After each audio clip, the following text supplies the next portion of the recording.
What is the greatest fuck it, I'll do it myself in history?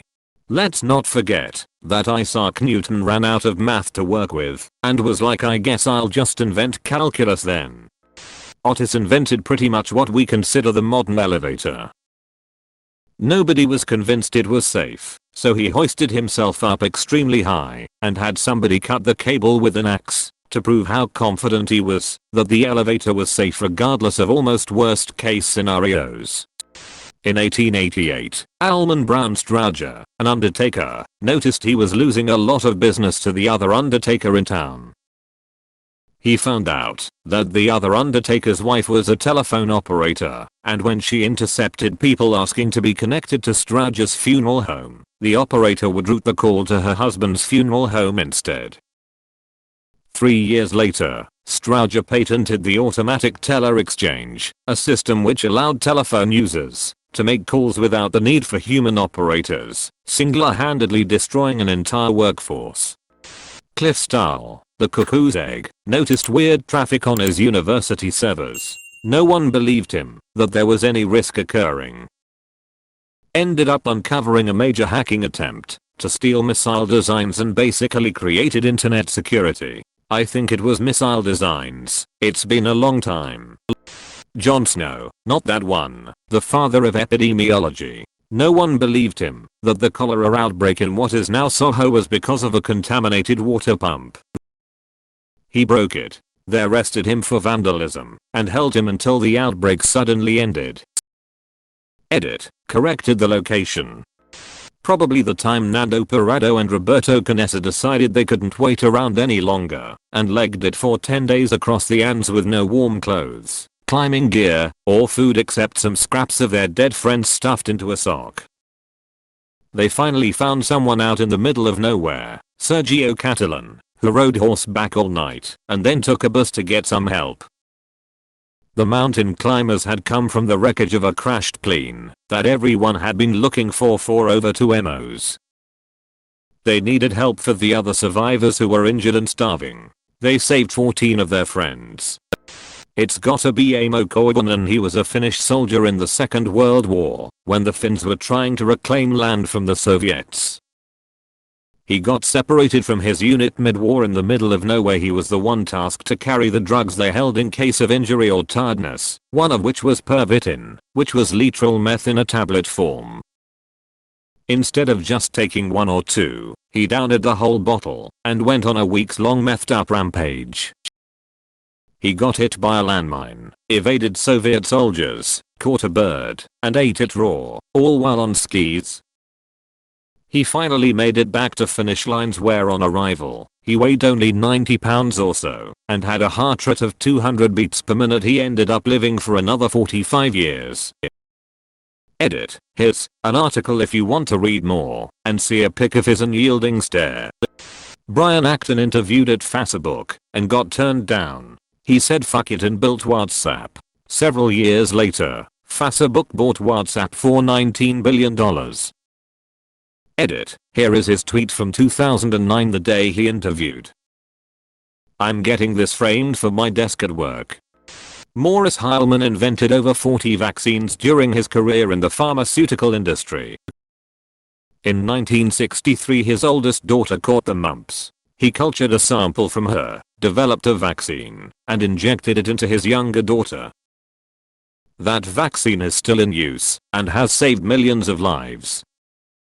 In total, it's estimated that his work has saved 118 million lives globally. The guy who started FedEx wrote a college paper about a nationwide overnight shipping company and got a C. Started the company anyways.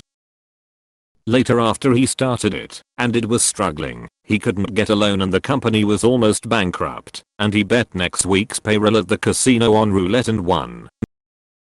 Also got a Silver Star in the Vietnam War and now co-owns the Washington Redskins, the latter often viewed as the biggest failure in his life.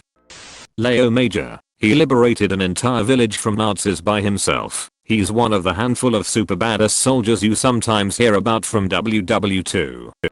The giant Norse axeman who held the choker point at the Battle of Stamford Bridge. By the time the bulk of the English army had arrived, the Vikings on the west side were either slain or fleeing across the bridge. The English advance was then delayed by the need to pass through the choke point presented by the bridge itself. The Anglo-Saxon Chronicle has it that a giant Norse axeman, possibly armed with a Dane axe, blocked the narrow crossing and single-handedly held up the entire English army. The story is that this axeman cut down up to 40 Englishmen and was defeated only when an English soldier floated under the bridge in a half barrel and thrust his spear through the planks in the bridge, mortally wounding the axeman. 15. I'm surprised no one's mentioned Catherine the Great of Russia. She decided her husband was useless, which, granted, he was, and proceeded to set up a military coup to overthrow him.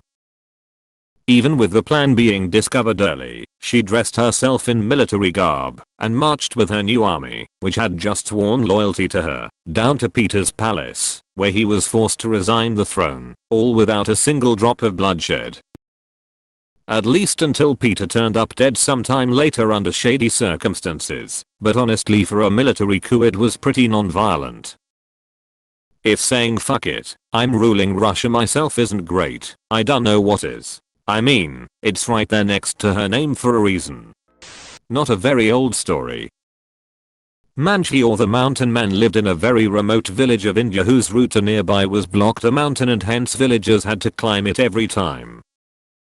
And they had to do that daily to get essential supplies. During one of these trips, his wife fell down the mountain. He loved her Alet. He tried first to persuade the gov to do a mountain tunnel project there but to vain. So he went on alone to break the entire mountain with just an axe. He did that for 10 plus years and finally succeeded. There is a Bollywood movie on him too, title, Manji, the Mountain Man. Nikola Tesla was tasked with lighting up the World's Fair, but Thomas Edison wouldn't allow him to use any of his patents, so Tesla had to invent a new light bulb that didn't use any of Edison's patents and could still have thousands made in time for the event. Desmond Doss, single-handedly saved from 50 to 100 men up on Hacksaw Ridge in Okinawa. His company was ordered to retreat when they were attacked by the Japanese, but instead he said nah, stayed up on the ridge alone, unarmed, and dragged as many soldiers as he could to safety without any help. Even when he was shot by a sniper and riddled with shrapnel, he made sure they took another guy down the hillside before him. Edit, I'm aware there is a movie. I've read about him before, and I know he's done more than just what is in the movie. I just didn't want to make a 3,000 word post about the many ways this guy is amazing. James Clerk Maxwell was idolized by Einstein as being the father of modern physics. Not only did he formulate the classical theory of electromagnetic radiation, but just for shits and giggles he calculated exactly what Saturn's rings were made from using pure mathematics. It wasn't until Voyager 1 and 2 passed by and took photos in the early 80s did we get confirmation that Maxwell was right. He then calculated how to take a color photograph in 1855. This was then achieved in 1861 and is recognized as the first ever color photograph. Juan Pujol Garcia was a Spaniard who created his own counterintelligence operation for the Allies during WW2. Initially, he approached British and American intelligence to offer them his services, but both countries rebuffed him. Undeterred, Garcia created a fictional persona as a pro-fascist Spanish official and got himself recruited by the Nazis, who directed him to travel to Britain to recruit agents. Instead, Garcia created a network of fictitious agents and sub-agents using publicly available information like newspapers and travel brochures. It was at this point that he again contacted Allied intelligence, and he was finally recruited. Garcia continued his work throughout the war, and for the same operation, he received both a knighthood from the British and the Iron Cross from Nazi Germany. The Nazis never realized that he was a double agent. In 1947 a guy named Thor Heyerdahl was trying to prove his theory that the Polynesian islands were settled by people from South America, not Asia. Nobody believed him, because it was thought that crossing such a large ocean with the technology they had back then was impossible. so he decides to build a boat using only the tools and materials available at the time these migrations took place. And then he sailed that boat across the Pacific Ocean, nearly dying in the process, but ultimately making it to the Polynesian Islands.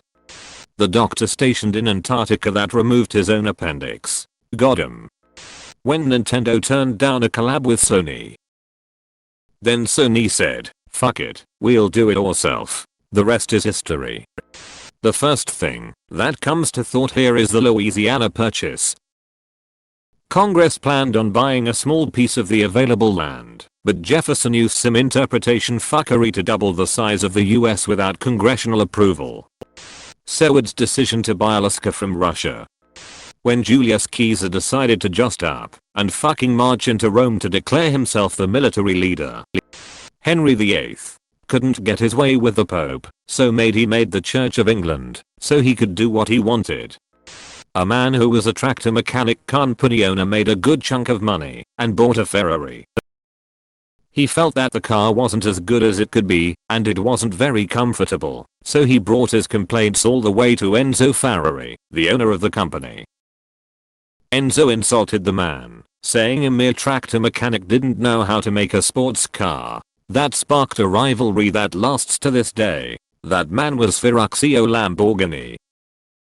Edit. Thanks to u/TDS755 and u/KingChimalian07 for correcting me. During the American Revolution, John Paul Jones sailed over to England to burn down British naval ships.